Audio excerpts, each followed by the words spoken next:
Years ago, my dad met Harold through mutual friends, and they hit it off. I was 18 and in college when I met him, and we never had a close relationship. However, he always seemed to think of himself as a family friend, and was extremely infantilizing and condescending towards me. Every time I saw him, I'd try to tell myself it wasn't that bad, only for him to prove me wrong less than a minute later. Harold would disrespect my boundaries, say things like "You're not 19, you're a baby" while I was talking to other people, and patronize me, my education or my hobbies whenever he had the chance. He always noticed that annoyed me, to which he'd playfully ask if I hated him. I always said no, but only for my father's sake. The final straw came the day Harold interrupted a barbecue to say, "I really like you, even though you're an impolite brat." I was 20 years old. I'd been quiet all day, working on a paper during the barbecue, but replied patiently and politely whenever anyone addressed me. And even if that hadn't been the case, I knew he didn't have the right to talk to me like that. After that, I started making an effort to avoid any events I knew he'd be attending. Yesterday was my father's girlfriend's birthday. They threw a small lunch party at my dad's apartment. I went there with my fiancée and our 6-month-old son. Harold was there. I hadn't seen him in months, but he still talked to me as if I was a dumb child. Never mind that I'm engaged, a mother, and 26 years old. I spent the whole party ignoring his helpful advice about me being too young to get married or be a mom. It helped that most of the other guests seemed to disagree with him. My baby spent most of the afternoon sleeping. There's a bassinet in my old room. He woke up hungry, so I went to breastfeed him and excused myself from the party for a while. I got back to jokes and comments, all from Harold, about how I was probably struggling if my son was managing to leech me away for so long. He went on to interrupt a conversation I was having with another of my dad's friends to question pretty much everything about my parenting. He doesn't even have custody of his daughter, by the way, and to make more comments about my age.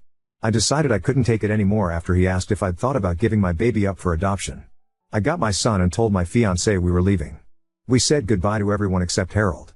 When we got to the door, Harold came to ask why we were leaving. I tried to make up an excuse, but he kept trying to make us stay. After a small back and forth, he jokingly asked if I hated him. And this time, I said, "Yes, I do. Can we go now?" He didn't say anything, and we left. On the way home, my fiancé said he was proud of me.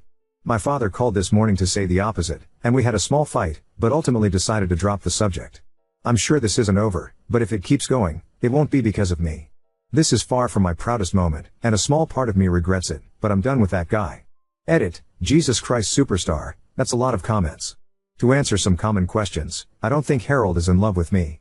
Harold didn't tell me to give up my son. He asked if I'd thought of doing so when I got pregnant. It was still an awful question, especially since he interrupted a conversation I was having with someone else, my dad's girlfriend's pregnant friend, who was asking about my own pregnancy and delivery, to ask it. I don't like making a big deal out of things unless necessary. If I'm uncomfortable, I leave. If I don't like someone, I avoid them. It's usually less stressful. The fight between me and my father ended when I told him about the adoption comment. I don't think he gets that's not the only reason I left, but it was definitely what broke the camel's back. I really don't need my father to stop being friends with Harold. He's a grown man capable of making his own crappy decisions. I never told my dad I hated Harold because I never thought I had to like him in the first place. He's my father's friend, not mine. And I've been distancing myself from Harold since I was 20, meaning I haven't seen him much in the last 6 years. My fiancée was on the other side of the room and wasn't listening to Harold's comments. I filled him in when we got to the car. He's 100% on my side. Update 1. I'll start by addressing the very frequent assumption that Harold has feelings for me. I really don't think that's the case. His comments always came out as annoying and condescending, but never sexual. But I will say that your comments scared the shit out of me. And the fact that the general consensus was fuck Harold was weirdly heartwarming. I also want to add that, while I did regret what I said a little bit, I never doubted I'd done the right thing. I think most of my regret came from the fact that my 8 years of keeping the peace were over. It took some time for the relief to sink in. Truth be told, I've been wanting to do this since the barbecue incident, which was when I went from "I don't like that guy" to "I can't stand that guy." My father called Harold the day after I made my previous post. When confronted about the adoption comment, he tried to twist it as him being genuinely concerned about me being a mom so soon, and that he didn't think I knew what I was doing. He did apologize to my father. I don't buy any of that. The next day, my dad told me about the call. He said I should forgive Harold for what he thought was an honest misunderstanding. He also told me I should apologize too, since I'd overreacted by telling Harold I hated him for such a small reason. Many of Harold's past comments were made with my father close by. It often happened in the middle of conversations with our people, so he'd be too distracted to register them. He also wouldn't notice them most of the time. My dad doesn't pay enough attention to anything that doesn't either concern or anger him, and he'll most likely forget it until he gets angry at something else later anyway. He's like a meth head goldfish. We also have different definitions of what's offensive, so he'd never think they were a big deal. I told my father I wasn't exaggerating when I said I hated Harold, and that the adoption comment was far from being the only reason. I listed most of the condescending treatment and comments I could remember, including the ones from the party. He didn't remember any of them. I made it very clear that I'd hated Harold for years prior to the party, and that I had nothing to apologize for. I then stated that I'm no longer coming to any events Harold is invited to. My father doesn't need to stop being friends with him, or even stop inviting him to stuff, but he can no longer expect me to show up as well. I will ask him beforehand, and if he lies, I'll leave. My father called me dramatic, but I pointed out that I've been avoiding Harold for 6 years now and no one even noticed, so it clearly wasn't a problem. I've only seen him a handful of times since the barbecue incident, and only twice for more than a few minutes, the lunch party last week and another party back when I was pregnant. It clearly didn't ruin my father's life. I'm not obliged to like his friends any more than he is to like mine. There was some back and forth, but he agreed to my terms. We spoke yesterday about something else, and he mentioned Harold was upset. I ignored that. I'm not going NC with my father. Yes, I'm very well aware he's an asshole, and I came really close to cutting ties with him in the last few years, but I ultimately decided it wouldn't really fix anything. Maintaining my relationship with him has gotten a lot easier since I moved out, as we only see each other a couple times a month. He gets frustrated that I don't call or text much, but doesn't complain about it anymore. I don't see the point in going NC with someone who no longer has any say in how I live my life. I'd rather just take note of what my father did wrong when I was growing up and then make sure to raise my own kid differently. He's on thin ice, though, and has been for some time. He's not allowed to babysit, mostly because I don't trust him to spend more than an hour alone with a baby without falling asleep on the couch. I began pushing for him to start doing therapy back when I got pregnant, and he finally got started back in June. His behavior around me and my younger sister, who still lives between our very divorced parents, has improved a lot since, and I've made it clear to him that he won't be allowed near my son if he stops attending. This is the first time in my life my father has improved his behavior. It's hard to be hopeful, but I'm trying. And if I ever do go NC with my father, it won't be because of fucking Harold. So that's it. Overall, I'm glad I don't have to deceive anyone anymore. My relationship with my father is rocky, but I won't dwell on it. My main responsibilities are my son, my fiancé and my job, and that's not changing anytime soon. And to those who mentioned Jesus Christ Superstar and Blue Oyster Cult in my last post, has anyone told you you're fucking awesome today? Because you are. Update 2. These past few months, I've been caught up in raising a toddler, getting married, yay, working like crazy and rewatching Supernatural. Needless to say, I've been busy. Openly avoiding Harold has been working pretty well. My father has been respecting my boundaries. Whenever he invites me and my husband over for lunch or dinner, I ask who else will be there. If Harold's coming, he tells me. He hasn't lied so far, and doesn't usually insist when I tell him I'm not coming. Since my last post, I've only seen Harold once, at my dad's birthday party, a few months ago. Yes, I knew he'd be there. My father promised he'd tell him not to talk to me. Also, some of my father's friends' kids, most of whom I used to babysit, would be there. I hadn't seen them in a while, and I love them more than I hate Harold. I ended up spending most of the party with my son and the kids.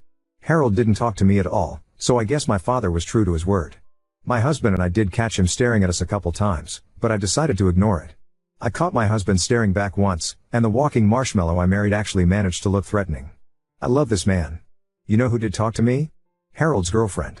Yes, he has one now. She interacted with me twice. First, she came over to coo over my son before making a comment about how he needed a haircut. Ha ha ha, I already hate you. Later, she approached me and said, "You're shy, aren't you?" I said no. She laughed and said, "Yeah, you're shy." She said all that in the same tone one would use to talk to a 6-year-old. I managed to keep my expression schooled. Otherwise, I would have told her I'm not shy, I just chose to spend the whole party with the kids because they were better company than her and her annoying ex-boyfriend. So yeah, based on both my interactions with her, Harold's girlfriend is insufferable. In other words, they're perfect for each other. I don't have much else to add. My father broke up with the woman he was dating last year, long fucking story, and has a new girlfriend. She is not annoying or psychotic, and I actually really like her. They won't last a year. My relationship with my father is still not perfect, by the way, but it has improved. He's actually started apologizing to me a lot more often. I don't know whether it's the therapy or the fact that motherhood has apparently made me terrifying, but I'll take it. And I'll give credit where it's due, he's a very good grandfather. I'm also glad my father is respecting this Harold bound. Ari. I very much don't want this man in my life. Honestly, I'm pretty satisfied right now. My little boy is thriving. Part of me really misses the baby times, but I grow prouder and prouder every day. Getting to know my kid has been fantastic. Now on to second story. Discovered my neighbor's illegal shed blocking my property. Now they're stalling and the city's doing nothing despite mounting fines and letters. My dad owns a vacant but desirable property in NY, neither of us currently reside there. He is passing the property along to me so I can build a house to live there. The property has been in my family since 1937. It took about $10,000 for him to get the title cleaned up with a lawyer. Last spring I had a survey done that showed the neighbor's shed encroaches on the property by about 7, setback is 12, so needs to move around 19 back. The neighbor even said to my surveyor that my dad should just sell him the land. With this encroachment my dad is unable to pass along a clean title to me, and without a clean title I'm not able to secure a home building loan. I was going to work with the neighbor to amicably remove the shed, but he swiftly blocked my number and didn't answer his door when I was in town last August. I looked into the town codes and the penalty for the violation is $100 a week. He also does not have a permit for the shed, which is necessary per the town's code of any structure over 120 square feet requiring a permit. Since I didn't live there I got the city involved. The building inspector told him to remove the shed from our property. Neighbor ignored and refused for about 5 months. Then the building inspector had the city attorney write him a letter in January giving him 60 days to respond. The inspector has not given us a copy of the letter. We've requested it multiple times now, so I'm unsure of what all was said in the letter. I've also requested that the inspector enforces the penalties as well as an injunction to padlock his shed for further use. Those requests were ignored as well. We didn't hear back for about 90 days from the neighbor after the attorney's letter, but he agreed to move the shed. Woohoo, right? He then said we need to get surveyors to pin where he should move his shed so he doesn't have to do it twice. We have 3 different surveys of the property, and there are pins at each corner. I called our surveyor and it would be $700 to mark where he should move the shed. I felt that I shouldn't be responsible for getting his shed into compliance. This is his violation and I've been patiently waiting and delaying an entire year. I don't care if he isn't within the full means of the 12 setback, he just needs it off my property to appease me at this point. Initially I was willing to get the surveyor out again and pay for it, but my concern is that if we do that he's still not going to move it in a timely manner and keep moving the goalposts for us. Neighbor even said it would take 5 months after we pin the property. I don't know why he thinks it will take 5 months to move the shed. I called around and got quote from shed movers. One said they could do it next week for $575. I've got a lawyer in my back pocket who will be my last ditch effort. It's expensive, a letter alone will be $1,500, and will take a long time, so I don't love that idea. He said we could do a revocable license for the bit of land, but I'm not giving the neighbor anything at this point. I want to put a driveway and definitely a fence there now too, so I'll need that land. At this point I understand why my neighbor is being a jerk. He wants to get away with whatever he can. But I can't understand why the building inspector is letting him get away with everything. Why no penalties? Why no injunctions? He was very unhappy when I called the town clerk and asked for more information because the inspector doesn't answer mine. He's been so ineffective on this and it's having real repercussions for us. We're renting in a call area that we don't like and would love to have made progress this year to move ASAP. The neighbor should have racked up at least $4,400 in penalties so far, and an additional $2,000 for the 5 months he wants to tack on. I feel like that would invoke actual pressure for him to move it, right? So what is my next step here to get this done ASAP? Is there someone above the inspector with the city that can help me with this? How can I get the town to actually enforce the movement of this shed and its penalties without being such wet noodles about it? Any ideas? Update 1. So a few weeks back I went to Home Depot and we bought a Sawzall. We went to the neighbor's property in the middle of the night and, not really. For all you burn it downers and Sawzall at Sayers, my attorney said by no means do anything like that. He said do not touch IT. In any way. Ever. So thank you to everyone for the solid and rational advice of talking to attorneys and, as frustrating as it is, utilizing our government resources as recounted below, so I escalated this with the town and bothered them to no end. I got all the way up to the town supervisor and he was very frustrated on my behalf. I told him I've been dealing with this situation for a year, that the neighbor has been told to move the shed by the inspector and town attorney, that I've already had 3 surveys of the land to prove the encroachment, and that the property is properly demarcated with pins. He asked why the building inspector was having yet another surveyor go out there and said he would just have someone measure where the shed needs to be moved using the survey. He says he will personally get involved in this and will give neighbor 1 week to get a shed moved. I get a call back with him later that day with a junior building inspector, taking direction from the senior inspector while he's out of town, on the line, and womp womp, he totally changes his tune. He said I have to get a surveyor to go out there to pin the property line again, but specifically next to the shed.